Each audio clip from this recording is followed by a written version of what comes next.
Admitted to killing his wife, stood to make almost $1 million when she disappeared. Well, today he was sentenced to 11 years in prison for her killing her. Denver's reporter Steve Fiorina is now live in El Cajon on this story. And Steve, it took more than 7 years to finally bring him to justice.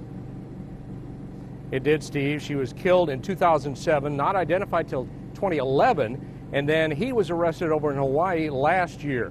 Today, paying the price for that murder and the money he collected. Anthony Simoneau was about to be sentenced to 11 years in prison for killing his wife, Fumiko.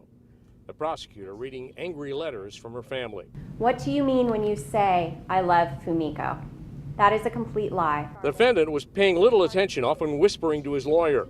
Judge Daniel Goldstein wasn't pleased. You killed somebody, and you should be ashamed of that. Bitterness in those letters and a hint of a possible motive. Knowing you, all you've ever thought about has probably just been money, money, money, money.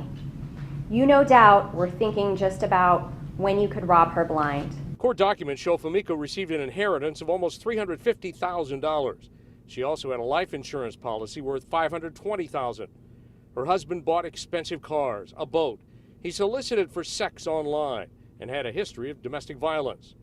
He killed Fumiko in 2007, leaving her in a grave in the desert. We will never know exactly what he did. That would be a question for him. She pointed out he kept his secret for 7 years before admitting guilt, but not telling why or how. Fumiko's body was discovered in the desert.